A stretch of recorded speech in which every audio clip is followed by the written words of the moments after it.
Kemudian yang terakhir saya beri ijazah tentang Al-Fatihah ya, karena ini surat yang populer. Kalau saya ijazahi Quran 30 juz pasti sampean nggak hafal. Atau ijazah surat Baqarah. Kalau mau Baqarah mau. Ijazahi surat Baqarah mau 2 juz setengah. Mau Mas Asep? Ya Fatihah aja yang gampang ya. Nah, ya kulhu Fatihah ini paket ringan ini. Tapi pahalanya apa? Besar. Ini beda ya, artinya selama ini mungkin Anda baca tapi monoton ya. Tapi ini saya bacakan teks aslinya tentang istilahnya itu mazaya itu kelebihannya Fatihah. Saya baca Arabnya dulu, nanti ini terakhir ijazah. Tadi kan saran-saran umum tentang sosial. Ya, pokoknya jadikan kebaikan itu punya nilai sosial yang baik lah. Jadi nanti orang yang nggak amanah nggak laku, ya calon bupati, gubernur, presiden yang nggak amanah juga nggak laku. Begitu juga kiai yang tidak amanah juga nggak laku, suami yang nggak amanah juga nggak laku, istri yang nggak amanah juga. Sehingga kebaikan ini jadi nilai sosial yang dalam tanda kutip sudah keniscayaan ya. Yang diinginkan Allah itu seperti itu, bukan kebaikan yang dipaksakan karena kekuatan negara. Maksudnya kalau bisa kebaikan itu tidak usah dipaksakan. Memang satu sudah satu kebutuhan. Tak cerita-cerita di negara maju itu. Bahkan apapun jatuh itu nggak ada yang ngambil apa itu. Makanya gambarannya Mekah Medina kan gitu kan. Barang jatuh nggak ada yang berani ngambil itu, saking sudah jadi sistem. Sehingga banyak negara di Eropa itu yang sampai nggak punya tentara, nggak punya polisi karena kebaikan sudah. Nah kita kan masih capek, polisinya aja capek apalagi masyarakatnya, karena ya kebaikan itu belum jadi nilai bersama. Nah, kita selain ditopang negara, ada polisi, ada tentara, itu kita usahakan kebaikan itu jadi nilai bersama. Tadi wa'tamiru bainakum bima'ruf. Dan kita punya reputasi yang bagus dalam bab ini. Saya masih ingat kecil saya itu yang jilbaban hanya keluarga kiai. Sekarang rata-rata masyarakat itu jilbaban. Dulu yang sekolah SMP, SMA itu jilbaban kadang dulu malah dilarang ya, harus sama seperti itu seragamnya. Sekarang sudah boleh. Dan nyaman. Lama-lama yang dapat simpatik ya yang pakai pakaian model tertutup seperti itu. Lama-lama gampangane cara wong golek mantu ya golek yang seperti itu daripada yang blodor. Lama-lama jadi nilai bersama. Ya ingin saya seperti itulah. Di terminal juga sama. Orang mau makan cari warung yang kelihatan ada ayat kursinya, pakai jilbab, atau paling tidak dia nggak mungkin lah nyuguhkan yang tiren atau yang haram. Akan ada garansi sosial, ada apa? Ada garansi apa? Sosial dengan penampilan yang soleh itu kan, masa iya nyuguhkan oplosan babi itu misalnya itu. Jadi nilai sosial itu harus harus benar-benar jadi nilai yang, sehingga negara biar gak capek-capek itu. Polisi juga gak capek kan, karena tugasnya corong Jawa mau ngawat-ngawati tok, tapi sudah tidak perlu tegang karena kebaikan sudah jadi nilai bersama. Ingat-ingat ya ayatnya tadi, wa'tamiru bainakum bima'ruf. Jadi kebaikan itu harus jadi nilai bersama. Iktimar itu menjadi urusan bersama. Makanya kalau kita rapat besar disebut apa? Muktamar. Muktamar itu urusan bersama.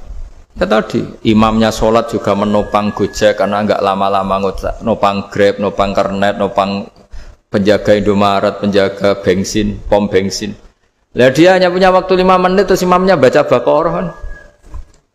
Iya imamnya mursyid, mungkin dia tambah lama tambah dapat aplaus dari muhibbinnya, tapi makmumnya dia tambah lama tambah dapat penghormatan dari pecintanya, tapi kitanya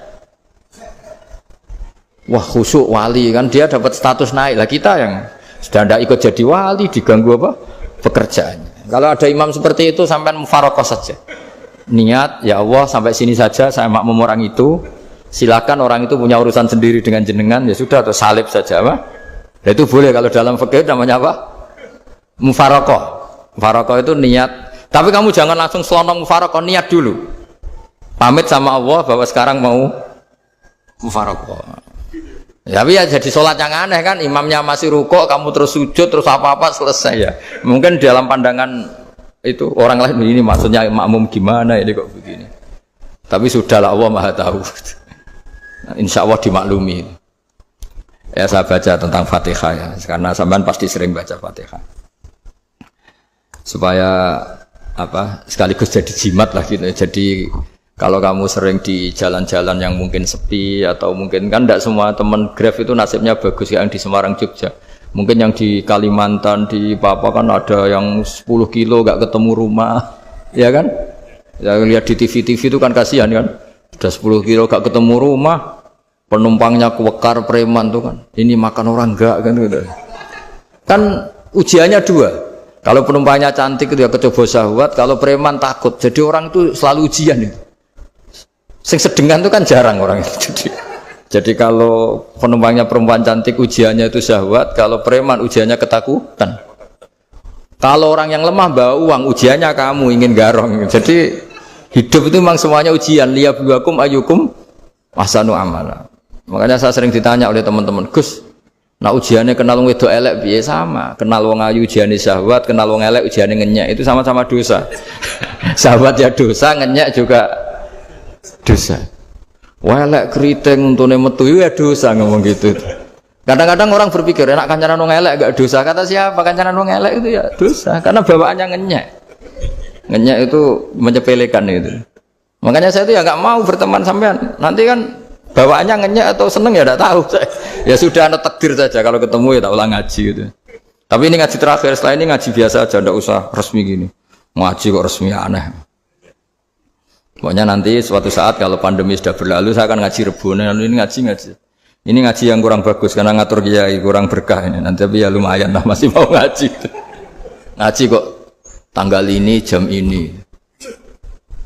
Sekarang suatu saat kamu tak panggil, Mas Wahyu datang ke sini jam ini, tidak mesti bisa. Mungkin pas ada acara apa, maaf ke sini pas ngecek pas apa. Gitu. Jadi ya sudah tapi tak maafkan, enggak apa-apa. Takdir ya.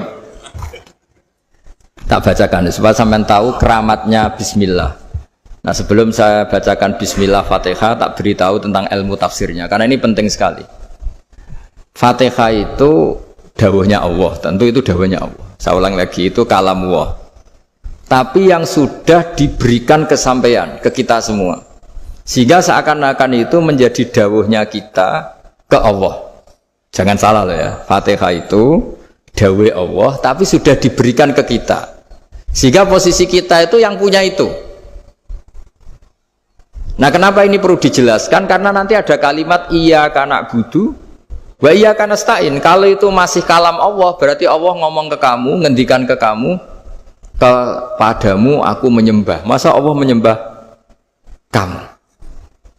Nah sehingga ilmu tafsir itu menyelesaikan itu dulu ya. Saya ulang lagi ya, sebelum sampean sering baca Fatihah, aku yakin ya sering baca. Tapi barokahnya tidak paham itu tidak pernah janggal. Enggak paham itu ya penting supaya tidak iskal, tidak janggal. Sebetulnya di kalimat itu ada yang janggal. Kalau Fatihah itu kalimatnya Allah atau kalam Allah, bagaimana dengan kata-kata iyyaka na'budu? Masa Allah ngendikan ke kita, kepadamu kami menyembah? Masa Allah menyembah kita? Maka penyelesaiannya secara ilmu tafsir gimana? Semua ulama mengatakan, bukan satu dua, semuanya mengatakan di Fatihah itu semuanya diberi kawalan kalimat. Saya ulang lagi ya, di Fatihah itu semuanya diberi awalan kalimat qulu, katakan wahai hambaku begini. Ya, katakan wahai hambaku begini. Nah, begini ini pelajaran dari Allah yang sudah diberikan ke kita. Terus kita mengatakan bismillahirrahmanirrahim, alhamdulillahirabbil, termasuk kita mengatakan iyyaka na'budu wa iyyaka nasta'in. Jangan bayangkan Allah ngendikan ke kita. Kalau Allah ngendikan kita berarti gini, hei Wahyu, ihdinas siratal mustaqim, tunjukkan saya jalan yang benar. Nah nanti kamu terus, ya Allah, Anda aja minta tolong saya minta tolong siapa kan? Jadi panjang kan?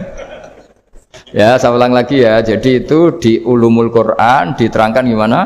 Sebelum baca Fatihah, ya. Fatihah itu kalamullah, ngendikane Allah, tapi yang sudah diajarkan ke kita dan sudah milik kita, sehingga kalimat itu menjadi milik kita. Tapi ya kalamullah, tetap kalamullah, tapi sudah menjadi milik kita. Udah paham ya? Ya pinter nah. Ya, karena kalau tanpa penjelasan seperti ini Anda akan iskal. Bagaimana Allah iskal itu janggal, bagaimana Allah mengatakan iya karena butuh. Kan jadi aneh ya? Ya, jadi tak jelaskan secara ilmiah ya. Jadi kata ulama-ulama tafsir, ayat-ayat Quran seperti ini sebetulnya dimulai dari qulu apa? Meskipun enggak dilafatkan. Itu kan sama dengan qul huwallahu ahad Muhammad. Katakan kalau Tuhan itu satu. Ya namanya Quran itu kan kalam Allah membina nabinya, membina umatnya. Makanya dikatakan atau enggak, di sini tersembunyi kata qulu, katakan. Ya. Jadi ya ibarat apa itu? Kamu ngajari anak kamu lah. Le, panggil jenengan bapak kula. Itu maksudnya anak itu, kalimat itu kalimat kamu, tapi kamu ajarkan ke anak kamu. Terus anak kamu bilang, Pak jenengan bapak kulo. Nah, ketika kamu mengatakan jenengan, bukan kamu mengatakan jenengan anakku, berarti anakmu itu bapakmu, kan lucu kan? Anak kamu ajari jenengan bapak kulo. Kamu, engkau, bapak saya. Terus anak kamu mengulang, jenengan atau kamu bapak saya. Berarti itu kalimat yang kamu ajarkan, tapi sekarang sudah milik anak kamu. Kalau itu kalimat kamu kan lucu. Masa anak kamu bilang bapak? Nah itu seperti itu. Jadi ulama memberi solusi atau jawaban iya karena abudu. Iya itu sebelumnya ada kata-kata qulu. Katakan wahai hambaku, hubungan kamu dengan saya adalah katakan iya karena abudu wa iya karena nasta'in. Terus hubungan kamu dengan saya katakan juga dalam doamu ihdinas siratal mustaqim. Jelas ya, jadi itu kalam Allah yang sudah milik kita karena diajarkan Allah untuk kita. Dong ya? Nah, ya dong, gak jelas ya. Tapi bagus, gak jelas itu bagus. Kalau kamu jelas gak jadi digrab, jadi gubernur.